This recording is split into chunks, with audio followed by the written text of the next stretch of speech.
Hello guys, कैसे हैं आप लोग। तो चलिए आज हम शुरू करते हैं अपना क्लास 6 हिस्ट्री का चैप्टर नंबर 2। तो चैप्टर 1 में हमने पढ़ा था कि किस तरीके से जो अर्ली हमारे ह्यूमंस थे वो सरवाइव करते थे, किस तरीके से वो अपने जीने के लिए जो भी खाने की पीने की वस्तु थी उसको इकट्ठा करते थे, कैसे वो रहते थे, how they use to survive in extreme conditions. और अब इस चैप्टर में हम पढ़ने वाले हैं from hunting gathering to growing food, कि किस तरीके से जो हमारी ह्यूमन स्पीशीज़ थी, जो हमारी पुरानी जनरेशन्स थी, कैसे वो लोग हंटिंग गैदरिंग से आगे बढ़े और उन लोगों ने खुद के लिए खाना जो था, जो फसल थी, जो फूड होता था, जो खुद के खाने के लिए जो चीज़ें काम में आती थी, उनको उगाना चालू किया। So how they start growing crops, how they start getting their food on their own, कैसे उन लोगों ने वो चालू किया। तो चलिए शुरू करते हैं। Tushar was going from Delhi to Chennai for his cousins wedding. They were travelling by train and he had managed to squeeze into the window seat, his nose glued to the glass pane. As he watched trees and houses fly past, his uncle tapped his shoulder and said, "Do you know that trains were first used about 150 years ago, and that people began using buses a few decades later?" So देखिए क्या था, हमारी country में पहले हमने trains use करना चालू की थी, then after that we move to buses. तो ट्रेन जब पहली बार इंडिया में यूज़ हुई थी, इट वॉज द ईयर 1853। 1853 में कहाँ पहली ट्रेन चली थी इंडिया में, और कहाँ से कहाँ तक चली थी? ये चली थी मुंबई टू थाने, बॉम्बे टू थाने आप बोल सकते हैं, मुंबई से थाने तक। तो जो पहली ट्रेन हमारी कंट्री में चली थी वो 1853 में चली थी, और वो कहाँ से कहाँ तक चली थी? मुंबई से थाने तक चली थी। नाउ तो जब उसके अंकल ने उसे बोला तुषार को, Tushar wondered when people couldn't travel quickly from one place to another, did they spend their entire lives wherever they were born. तो तुषार ने सोचा कि जब लोग जो थे वो ट्रेवल नहीं कर पाते थे जल्दी एक जगह से दूसरी जगह तक, तो क्या वो अपनी पूरा जो उनका जीवन रहता था वो एक ही जगह पर गुजार देते थे? पर ऐसा नहीं था। The earliest people, why were they on the move? We know about people who lived in the subcontinent as early as 2 million years ago. So हमारी जो बुक्स हैं, हमारे जो रिसोर्सेज हैं, उनसे हमें ये भी पता चलता है कि जो लोगों के बारे में हम जानते हैं 2 मिलियन ईयर्स अगो तक की भी हमें पता है बातें। Today we describe them as hunter gatherers. अब हम उन्हें क्या बोलते हैं? Hunter and gatherers. हंटर क्यों? क्योंकि वो शिकार करते थे। एंड गैदरर्स क्यों?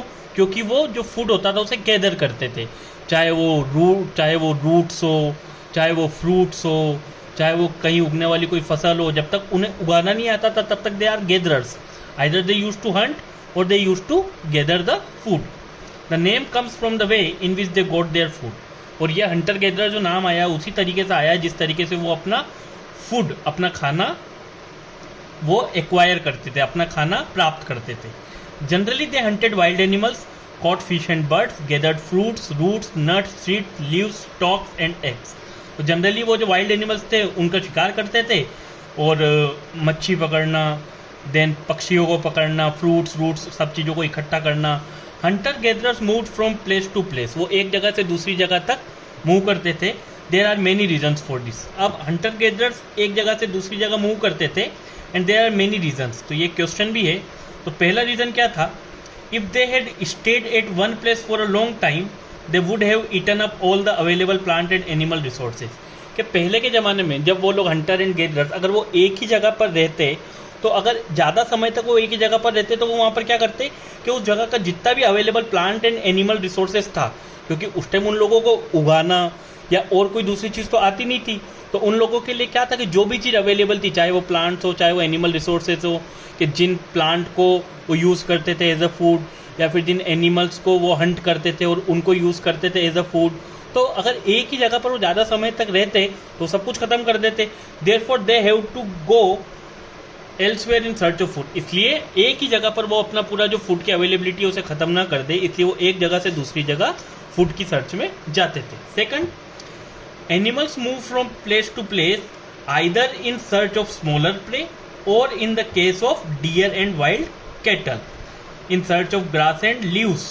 ठीक है, that is why those who hunted them had to follow their movement. Second क्या था कि जो एनिमल्स थे वो भी एक जगह से दूसरी जगह जाते थे, उन्हें हंट करने के लिए जब ये हंटर्स इनके पीछे जब जाते थे तो वो एनिमल्स अपनी जान बचाने के लिए आगे की तरफ भागते थे और उनका पीछा करते हुए वे भी काफ़ी आगे की तरफ निकल जाते थे। तो या तो वो अपने जो शिकार था उसकी खोज में उसे पकड़ने के लिए उनके पीछे चले जाते थे, और या फिर ग्रास और लीव्स वगैरह जो होती थी उनकी खोज में चले जाते थे आगे, जब अगर उनके यहाँ पर किसी चीज़ की अवेलेबिलिटी नहीं होती तो।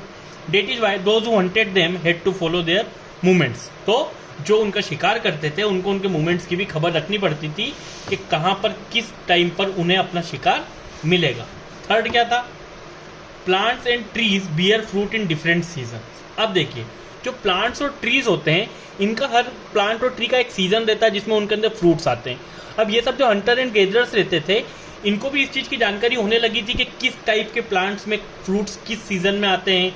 तो जब भी उन फ्रूट्स और उस सीजन में उनकी अवेलेबिलिटी नहीं होती थी तब वो दूसरे प्लांट्स की तरफ चले जाते थे जहाँ से उन्हें उस टाइम पर इजीली फ्रूट्स वगैरह अवेलेबल हो सकें। सो पीपल में have move from season two season in search of different kind of plants. तो सीजन टू सीजन जब उन्हें पता चलने लगा था, उन्हें समझ आने लगा था कि किस सीजन में किस टाइप के प्लांट्स में उनको फ्रूट्स वगैरह अवेलेबल होंगे, तो उसके अकॉर्डिंग वो एक जगह से दूसरी जगह मूव करने लगे थे। And the fourth reason is people, plants and animals need water to survive. इंसान को, पौधों को और जानवरों को सबको जीने के लिए वाटर की ज़रूरत होती है, जल ही जीवन है हम बोलते हैं। So water is found in lakes, streams and reverse.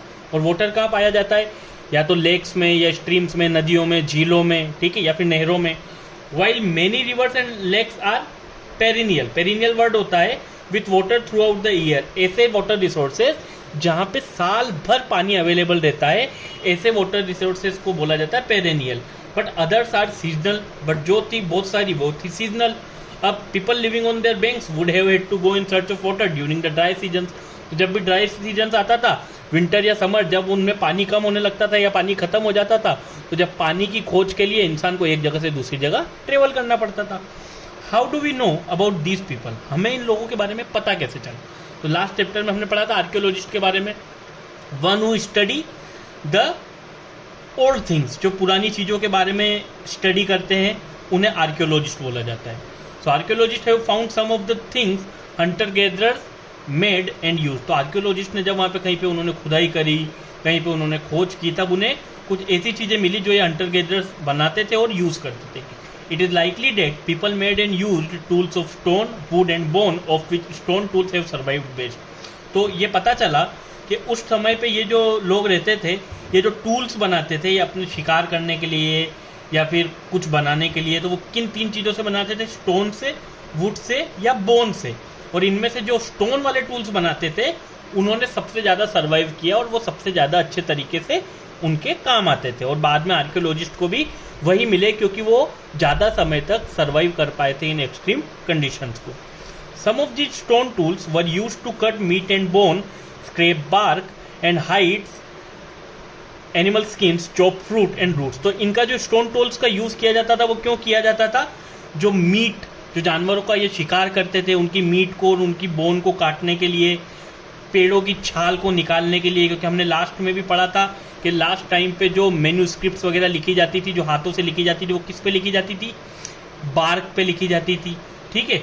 And hides, animal skin, animal की स्किन्स को निकालने के लिए उनके शरीर से, फ्रूट्स वगैरह, रूट्स वगैरह काटने के लिए, उन्हें निकालने के लिए, तो सब जगह पे वो स्टोन टूल्स का यूज़ करते थे।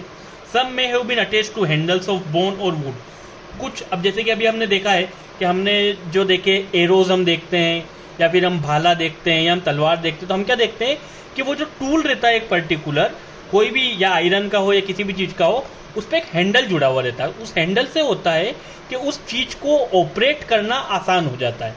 तो उस समय भी वो ऐसा ही करते थे कि some may have been attached to handles of bone and wood, bones और वुड के हैंडल को यूज़ करते थे और उनके साथ वो स्टोन के टूल्स को बांधकर देन उनका यूज़ किया जाता था किस चीज़ में, to make spears and arrows for hunting.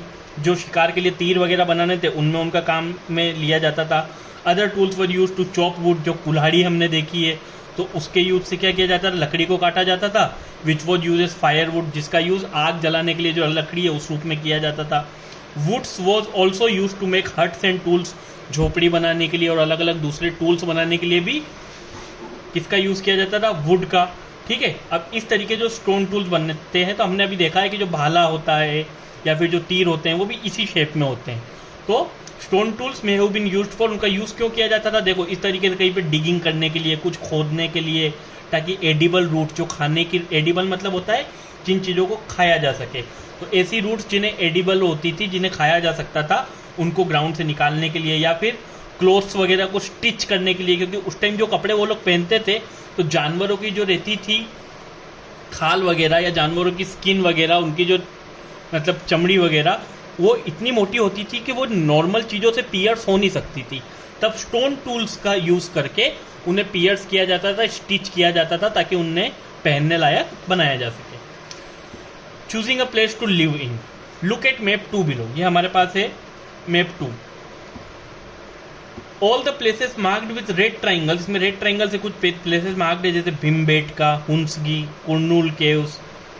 तो ये जब रेड ट्राइंगल से मार्क जो साइट्स हैं, from which archaeologist have found evidence of Hunter gatherer, तो दीज आर साइट्स जहां से आर्कियोलॉजिस्ट को क्या मिला, evidence of Hunter gatherers.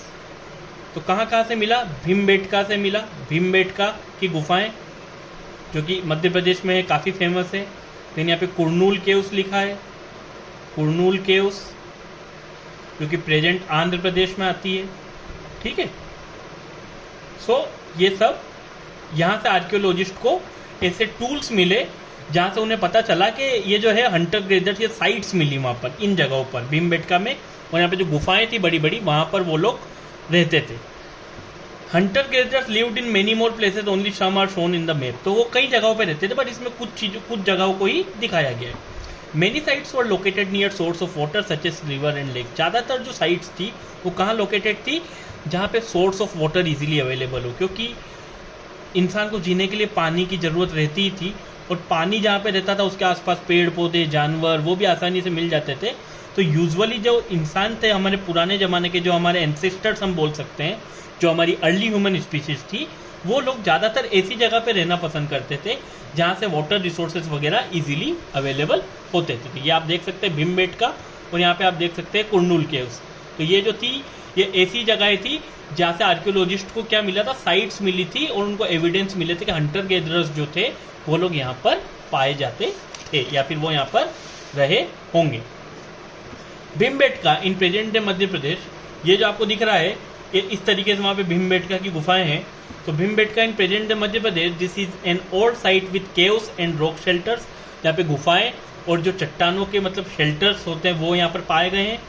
People choose this natural caves because they provided shelter from the rain, heat and wind. जो पुराने हमारे ancestors थे या फिर जो हंटर एंड गैदरर्स थे, वो इन नेचुरल केव्स को क्यों प्रीफर करते थे, क्योंकि जब भी रेन में, हीट में या विंड में वो जो केव्स में आसानी से रह सकते थे, वहाँ पे अपना जीवन यापन कर सकते थे, and they can protect themselves from the rain, heat and wind, extreme conditions पे अपने आप को बचा सकते थे।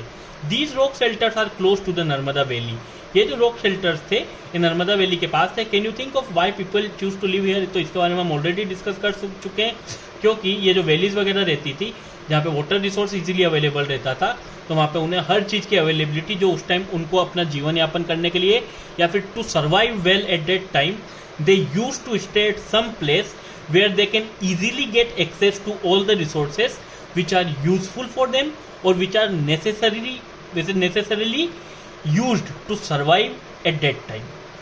As stone tools were important, people tried to find places where good quality stone was easily available.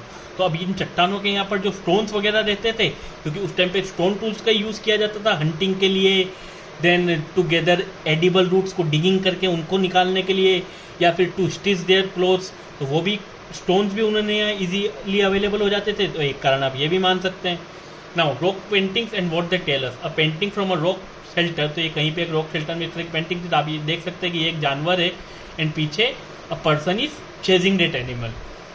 Describe the painting, many of the caves in which these early people lived have paintings on the walls, तो ज़्यादातर ये जो caves थी जहाँ पे पहले लोग पाए जाते थे, वहाँ पर पेंटिंग्स बनी हुई मिलती है।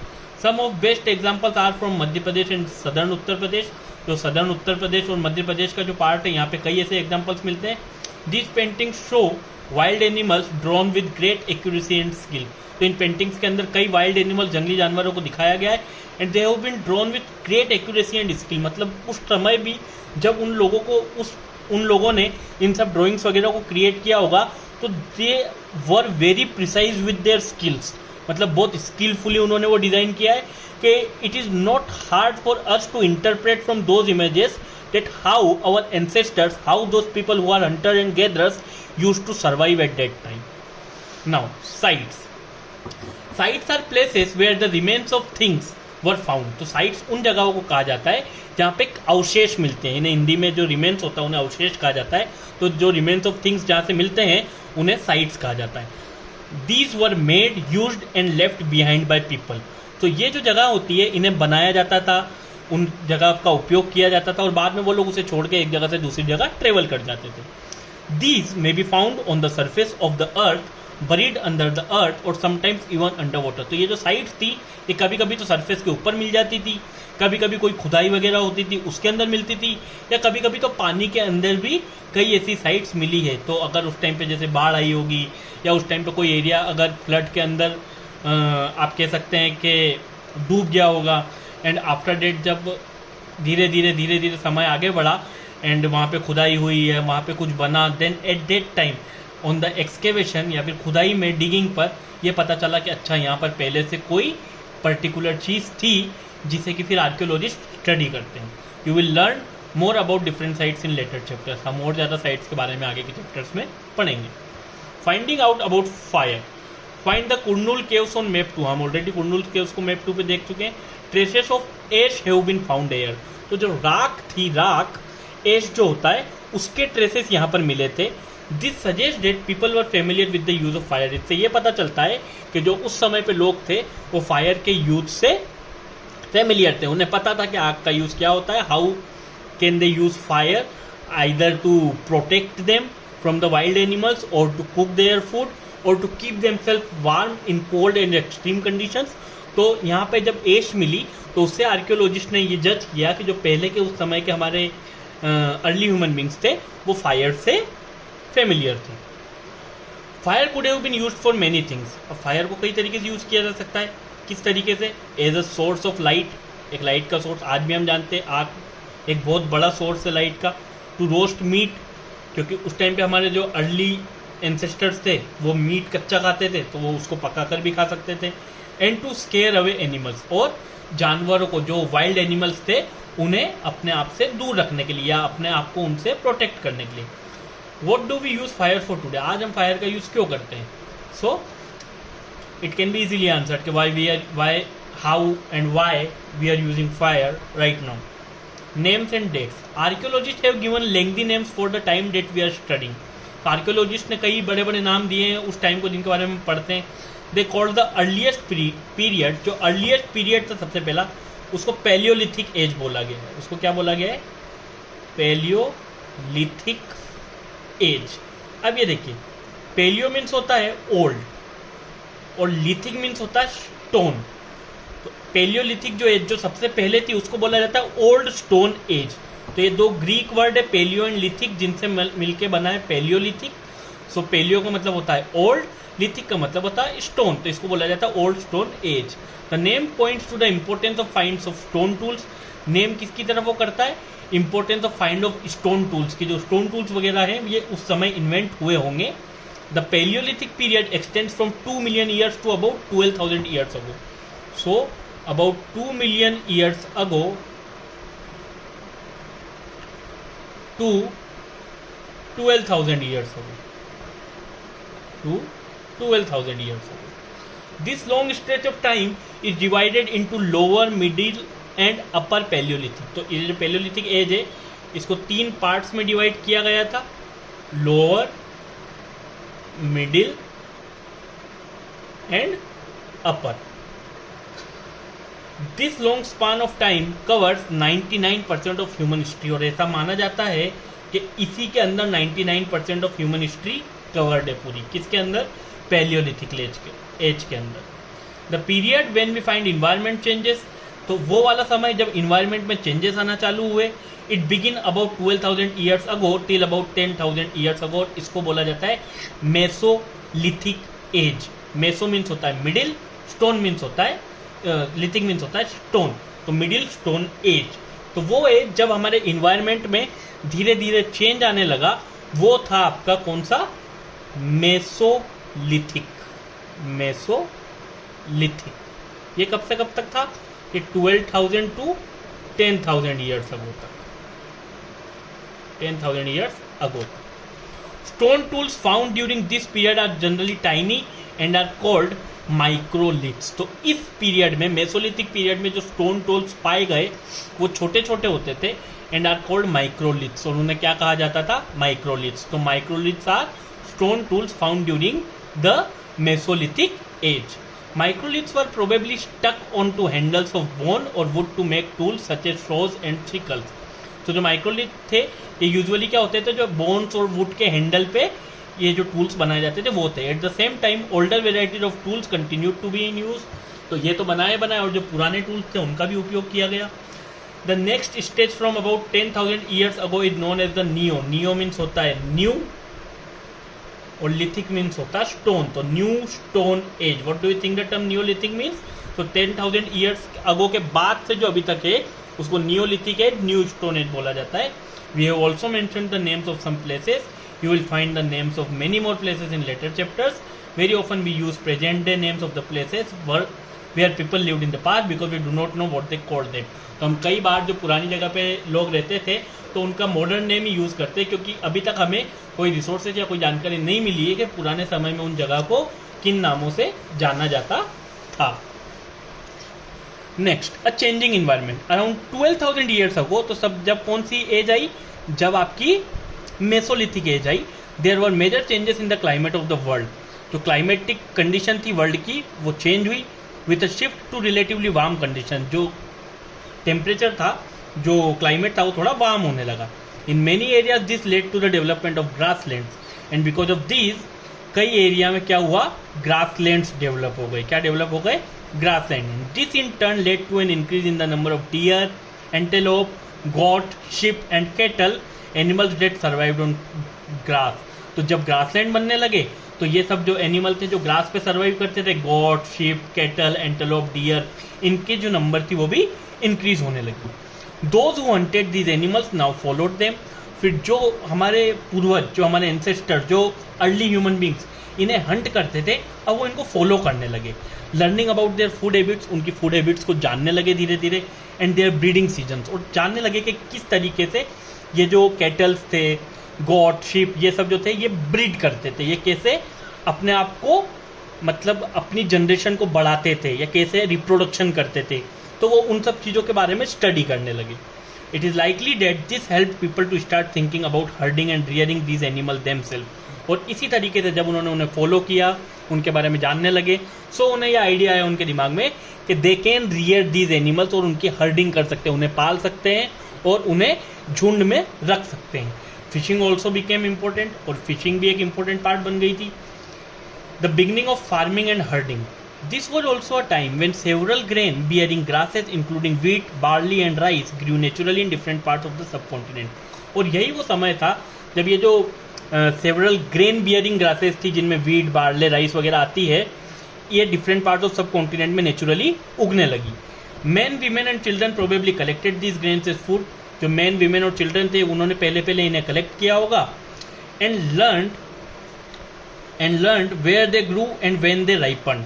तो फिर उन्होंने उसके बारे में जब उन्हें कलेक्ट किया तो उन्हें पता चला कि धीरे धीरे उन्होंने नोट करना चालू किया कि कब ये उगते हैं, कब ये पक जाते हैं, कब खाने लायक हो जाते हैं।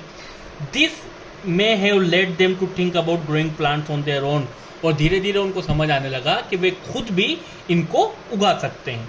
इन this way people become farmers. और जब उन्हें ये समझ आ गया कि they can grow the crops, वो उन्हें उगा सकते हैं, वो उनका ख्याल रख सकते हैं अपने हिसाब से, और किसी जगह पर रहकर, एक जगह पर बसकर वो आसानी से सर्वाइव कर सकते हैं। तो in this way they the people became farmers. और इस तरह जो वो हमारे पूर्वज थे, ह्यूमन बींग्स थे, अर्ली ह्यूमंस थे, वो फार्मर्स में तब्दील हो गए। People could also attract and then tame animals by leaving food for them near their shelter. तो वो लोग क्या करते थे, वो अट्रैक्ट करते थे और उनको देन पालते थे। ठीक है, पहले उन्हें अट्रैक्ट करते थे किस तरीके से, वहाँ पे फूड छोड़ करके, जैसे फूड के लालच में जानवर उनके पास आ जाते थे and then they use to start herding them, they use to start rearing them. The first animal to be tamed was the wild ancestor of the dog. ऐसा माना जाता है कि जो पहला एनिमल जिसे इंसान ने पाला था, डोमेस्टिकेटेड किया था, डेट वॉज डॉग। टेम्ड का मतलब होता है domesticated. Later people encourage animals that were relatively gentle to come near the camps where the live. और धीरे धीरे जो पूर्वज थे, जो पुराने लोग थे, वो इनकरेज होने लगे, उन एनिमल्स को इनकरेज करने लगे जो कि रिलेटिवली जेंटल थे और आसानी से कैंप के पास आ जाते थे जहाँ वो रहते थे। अब इन एनिमल्स में जैसे शीप, गॉट, केटल और ये पिग जो हर्ट्स में रहते थे, and most of them at grass, और वो सिर्फ ग्रास पे घास खाकर भी जी सकते थे। तो ऐसे एनिमल्स को फिर इंसान ने पालना शुरू किया। Often people protected these animals from attacks by other world animals. अब भाई कोई अगर आपको खाने को दे रहा है, कोई आपके साथ रह रहा है, तो that person, that animal may become the part of the family and you have to protect that particular animal from the attack of wild animals. तो धीरे धीरे इंसान जो था इन्हें वाइल्ड एनिमल से प्रोटेक्ट भी करने लगा, and this is how they become herders. और इस तरह जो इंसान था वो एक हर्डर्स बन गया। Herders means a person who used to rear animals in the form of herd. उन्हें एक ग्रुप में रखकर उनका पालन पोषण करते हैं। Can you think of any reason why the dog was perhaps the first animal to be tamed? क्या आपको कोई रीजन मिलता है कि क्यों एक डॉग पहला ऐसा एनिमल था जिसे मतलब टेम्ड किया गया, डोमेस्टिकेटेड किया गया? क्योंकि यूजुअली आज भी हम देखते हैं ये जो डॉग्स रहते हैं they are very loyal towards their you can say toward their master. वो अपने मालिक के प्रति बहुत लॉयल रहते हैं। If you use to give them proper guidance, you use to give them proper food, then they will be suitably very comfortable with the people with whom they were living or they are living in present also. So that's why that may be the reason कि dogs को domesticate किया गया सबसे पहले। Domestication is the name given to the process in which people grow plants and look after animals. तो domestication उस process को कहा जाता है जब जो people रहते हैं वो plants को उगाते हैं और जानवरों का ख्याल रखते हैं। Very often plants and animals that are tended by people became different from wild plants and animals. और ज़्यादातर यही होता है कि जो प्लांट्स एंड एनिमल जो कि ज़्यादातर लोगों की तरफ जिनका झुकाव रहता है, they became different from wild plants and animals. वो जो वाइल्ड प्लांट्स एंड एनिमल्स रहते हैं उनसे अलग रहता है। This is because people select plants and animals for domestication. क्योंकि लोग जो थे वो सिलेक्ट करते थे प्लांट्स को और एनिमल्स को डोमेस्टिकेशन के लिए। For example they select those plants and animals that are not prone to disease. ऐसे प्लांट्स और एनिमल्स को चुनते थे जिनमें ज़्यादा बीमारी नहीं होती थी। They also select plant that yield large size grain. ऐसे प्लांट्स को चुनते थे जिनसे ज़्यादा से ज़्यादा उन्हें अन्न मिले। Have strong stocks capable of bearing the wait of the ripe grain, जो आसानी से सर्वाइव कर सके और जो पकने के बाद जब पेड़ बड़ा हो जाता है तो इस तरह ना हो कि वो टूट जाए। They can also survive that particular pressure और particular weight of the ripened grain. Seeds from selected plants are preserve. धीरे धीरे इंसान को समझ आने लगा तो ये सब जो पौधे थे इनसे जो सीड्स निकलते थे, बीज निकलते थे, उन्होंने उनको प्रिजर्व करना चालू किया। And soon to ensure that new plants will have the same qualities. और उनको इस तरीके से उगाया कि जो न्यू प्लांट्स रहते थे they also have the same qualities. Amongst animals those that are relatively gentle are selected for breeding. और ऐसे ही इंसान की रियरिंग करते थे, उनकी ब्रीडिंग करते थे जो रिलेटिवली क्या होते थे, जेंटल होते थे। Those are not wild and are not supposed to attack their masters. As a result, gradually domesticated animals and plants become different from wild animals and plants. और इसी तरीके से जब इंसान ने प्लांट्स और एनिमल्स की रियरिंग और उनकी ब्रीडिंग करना चालू कर दी तो they use to be treated as different from wild animals and plants. For example the teeth and horns of wild animals are usually much larger than those of domesticated animals. और ये भी आपने देखा होगा जो डोमेस्टिकेटेड एनिमल्स रहते हैं उनके जो टीथ रहते हैं वो वाइल्ड एनिमल्स की अपेक्षा इतने शार्प और इतने मतलब तेज नहीं रहते हैं। Look at those two sets of teeth. ये दो सेट्स ऑफ टीथ आप देखिए, एक ये और एक ये। Which do you think belongs to wild pig and which to a domesticated one? So easily हम देख सकते हैं कि ये जो है ये डोमेस्टिकेटेड वन का होगा और ये किसी वाइल्ड वन का होगा। Domestication was a gradual process that took place in many parts of the world. It began about 12,000 years ago. 12,000 years के अगो के आसपास जब आपकी मेसोलिथिक एज चल रही थी तब डोमेस्टिकेशन चालू हुआ था. Virtually all the plant and animal produce that we use as food today is a result of domestication. और आज जो हम प्लांट और एनिमल्स प्रोड्यूस उपयोग करते हैं वो भी एक कारण है कि इसका डोमेस्टिकेशन का. आज हमें जो ब्रेड, बटर, घी, चीज़ सब कुछ मिलता है वो कहाँ से प्राप्त होता है? जब गाय वगैरह, भैंस वगैरह उनका डोमेस्टिकेशन किया जाता है ना. After that from them we use to obtain all these stuffs. Some of the earliest plants to make domesticated for wheat and barley, ये हमने लास्ट उसमें भी पढ़ा था. और तब वो कौन से रीजन में था ये आप में से कोई मुझे बताएगा? वो रीजन था कौन सा? अफगानिस्तान की तरफ जो रीजन था वहाँ पर सबसे पहले ऐसे मिला था कि वहाँ पर व्हीट एंड बार्ले पहली बार उगाई गई थी. The earliest domesticated animals include sheep and goat. जो अर्लीस्ट डोमेस्टिकेटेड एनिमल्स थे उनमें शीप एंड गोट भी आते. Now a new way of life. If you plant a seed you will notice that it takes some time to grow. जब भी आप कोई बीज बोते हैं तो आप ये नोटिस करते हैं कि उसको कुछ समय लगता है उगने में. This may be for several days, weeks, month and in some cases years. तो कई बार कुछ दिन में, कुछ सप्ताह में, कुछ महीनों में, या फिर कई पौधों को बड़ा होने में साल लग जाते हैं. When people begin growing plants it mean they had to stay in the same place for a long time. तो जब इंसान ने पहली बार पौधे उगाना शुरू किए थे या फसल उगाना शुरू की थी तो इसका मतलब ये था कि उनको एक प्लेस पर ज़्यादा समय तक रहना था. क्यों? क्योंकि उनको प्लांट्स की देखभाल करनी थी, उन्हें पानी देना था, उसके आसपास जो खरपतवार होती उसे हटाना था, उन्हें एनिमल्स से, बर्ड्स से बचाना था जब तक कि वो पौधा पक ना जाए. And then the grain had to be used carefully. And then उस ग्रेन को केयरफुली यूज़ करना था खाने के रूप में, उसको सीड की तरह प्रोटेक्ट करना था, देन उसे स्टोर करना था ताकि भविष्य में भी वो उनके काम आ सके. इस तरीके से as grain had to be stored for both food and seed people had to think of ways of storing it. अब ग्रेन जो था उसको एक फूड की तरह और सीड की तरह दोनों उन्हें स्टोर करना था. तो उस टाइम पे उनको सोचना भी पड़ा होगा कि उसे कैसे स्टोर किया जाए. In many areas they began making large clay pots. तो ज़्यादा बड़े बड़े ऐसे पोट्स बनाए गए, मटके बनाए गए जिनके अंदर उन्हें ढक कर और उन्हें संभाल कर रखा जाता था. और duck Pitt's into the ground, खड्डे खोदे जाते थे ज़मीन के अंदर जिनके अंदर उन्हें डाल के वहाँ पर मिट्टी लगाकर उन्हें प्रोटेक्ट किया जाता था. Do you think hunter gathers would have made and used pots? तो क्या आपको लगता है कि हंटर गेदर्स ने भी ऐसा किया होगा? बिल्कुल किया होगा, क्योंकि उनके पास भी जो फूड रहता था वो उसे भी प्रोटेक्ट करके रखने की कोशिश करते थे. Storing animals. Animals multiply naturally. हमें पता है एनिमल्स अपने नेचुरली मल्टीप्लाई करते हैं. Humans are also animals and we also multiply naturally. Besides if they are looked after carefully they provide milk. पर अगर उनका अच्छे से ध्यान रखा जाए तो वो हमको मिल्क भी प्रोवाइड करते हैं which is an important source of food. उनसे मीट भी मिलता है whenever required. In other words animals that are reared can be used as a store of food. कि जिन एनिमल्स को रियर पालन पोषण किया जाता था उन्हें एक स्टोर ऑफ फूड की तरह भी, फूड के स्टोर की तरह या स्टोर ऑफ फूड उन्हें यूज़ किया जा सकता है.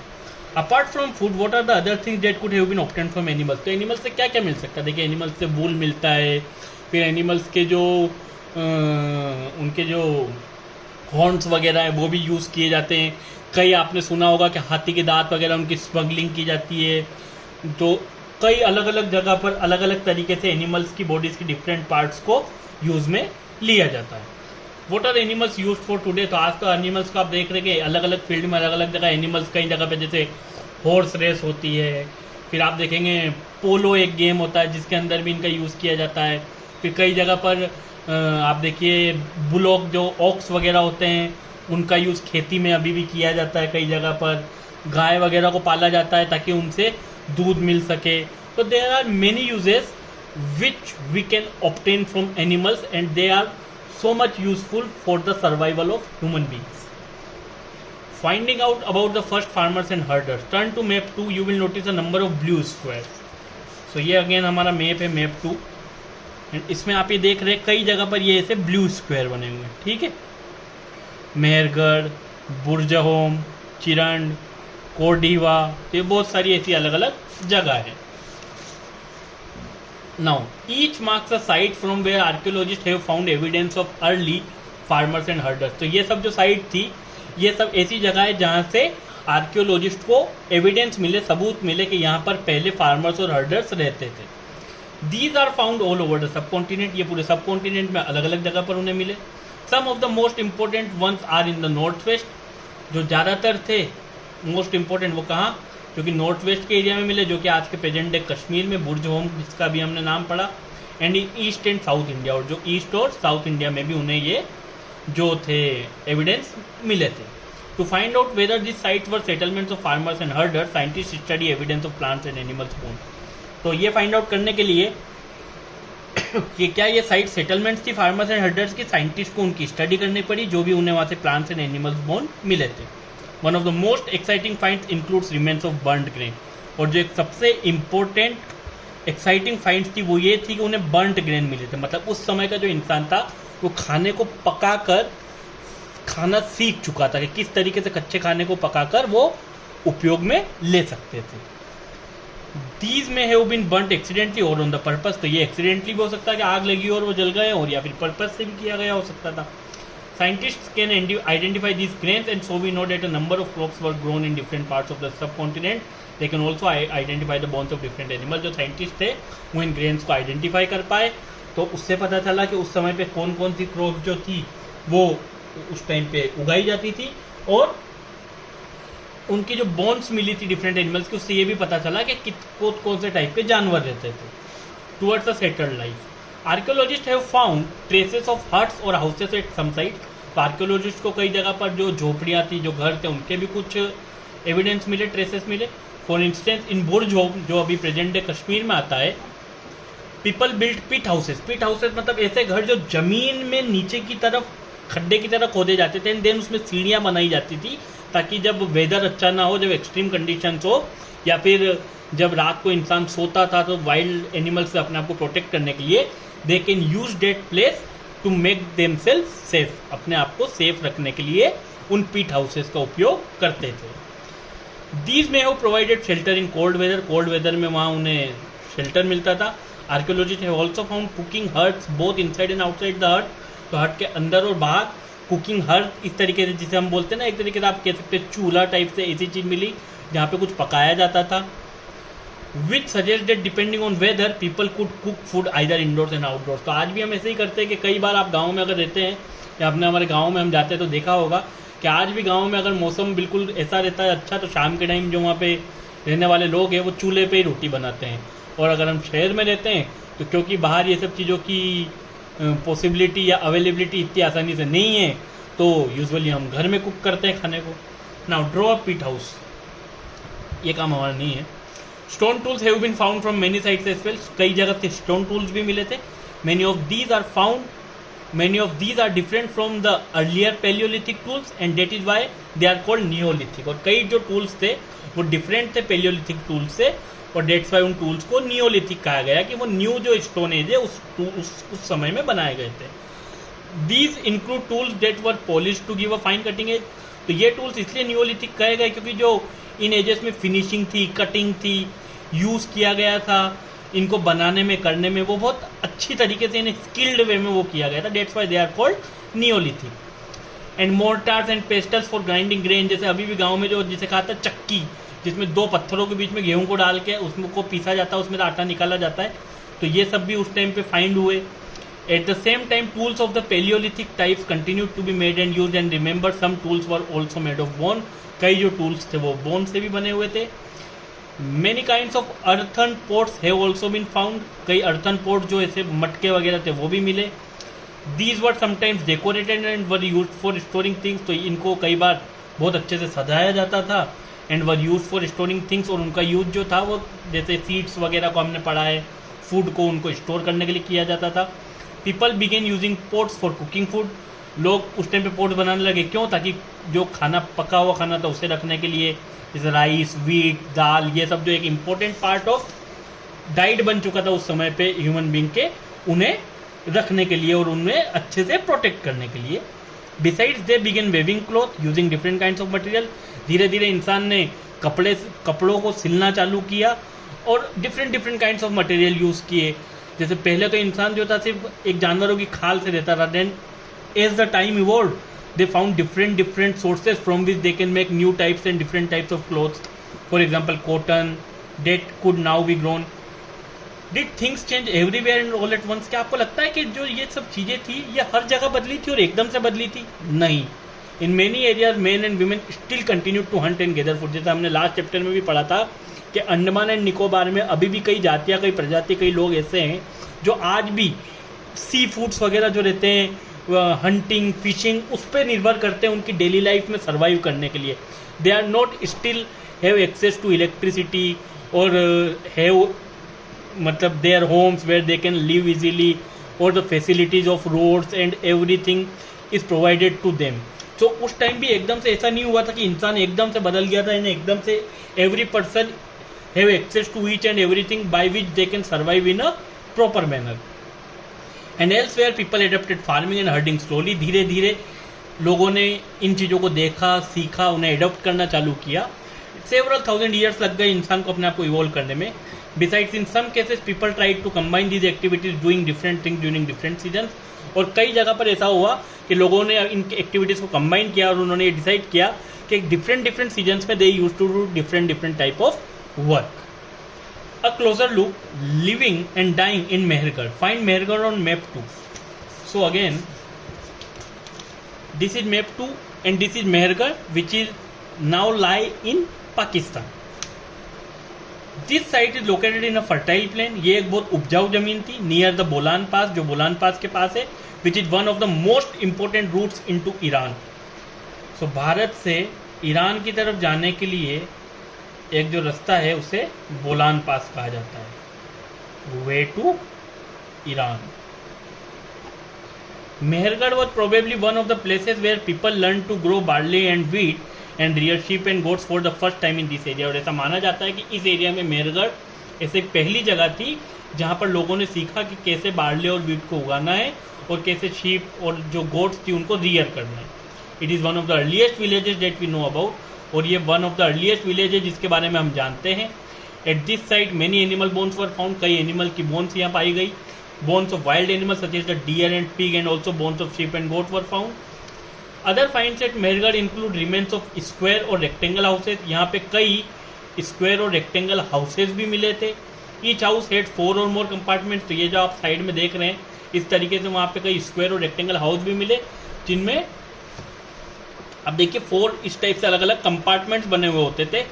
Some of which may have been used for storage. जैसे आज भी गाँव में जब जो किसान रहते हैं या फिर जो हम सभी विलेज से आते हैं, देखिए विलेज तो हम में से किसने नहीं देखा है, many of us are from village and we have seen such places in village right now also, जहाँ पर कि एक जो घर का कमरा रहता है उसे स्पेशली जहाँ पर अनाज को रखा जाता है, जो भी अनाज उगता है उसे वहाँ स्टोर करके रखा जाता है।